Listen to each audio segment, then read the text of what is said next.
A very good morning to the honorable judges. The title of my story is Ayman and the Kopitiam Cat. In a small town of Kuala Kangsar, where the river sparkled in the morning sun and roti canai was served hot at every corner stall, lived a quiet boy named Ayman. He was 11 years old, loved reading comic books, and spent most of his afternoon helping his grandfather at the little Kopitiam, an old-style Malaysian coffee shop tucked between a Sunday store and tailor shop. Every morning, the Kopitiam smell of curry toast, half-boiled eggs, and kopi o kau. It was always busy. Uncle discussing politics, auntie chatting over data rate, students getting quick breakfast before school. But not everyone noticed the little cat.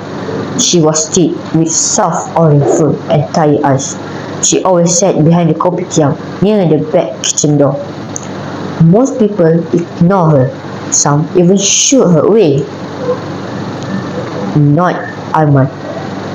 From the first day he saw her, he felt something. He named her Orin after her orange fur and started saving little bits of food for her every day. A bit of ikan bilis from nasi lemak, leftover chicken from the curry, sometimes a small slug of meat. "Why are you feeding that stray?" one of the workers asked. "She's not stray," Ayman said quietly. "She's just waiting for someone to be kind."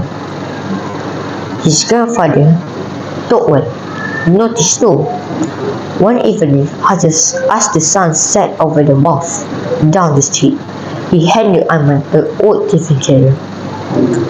"What's this for?" Ayman asked. "For your friend, Orin," Tok said with a smile. "No one should go hungry, not even a small cat." Week passed. Orin grew stronger. She stopped limping. Her fur began to shine. Every day, she greeted Ayman with soft meow, brushing against his leg as she filled her little plate. One rainy morning, a group of boys went into the kopitiam, drenched and laughing. They spotted Orin sleeping under one of the tables and started to chase her out with stick. Ayman rushed over. "Stop! Don't hurt her!" "Why? She's just a dirty cat." "She's not dirty.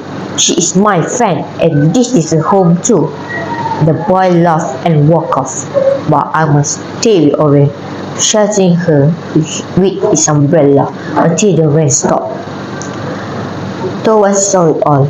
Later that night, he made a sign near to the back wall.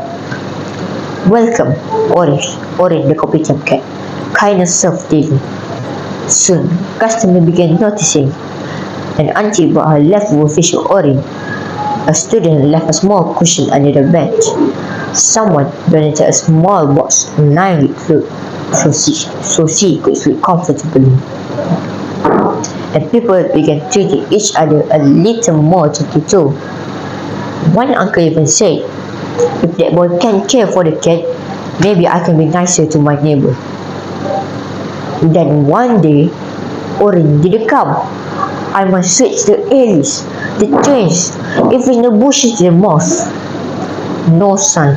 He waited for 3 days. On the fourth, he came to the kopitiam early, and there she was. But not alone. Oren had brought 3 tiny kittens with her. Ayman laughed with joy. "Oren, you are a mother." They made a bigger box. Customer cooed over the kittens. Third one added another line to the side. Oren and family, the kopitiam residents. Ayman never asked for a reward, but something changed in the town after that. More people started feeding the streets. Others opened their hearts, not just to animals, but to one another. All because a boy saw a hungry cat and chose to be kind. They are all. Kindness is not a weakness. It is a strength that can create real change in the world. Even the smallest act of kindness can make a big difference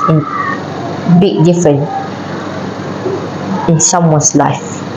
Thank you.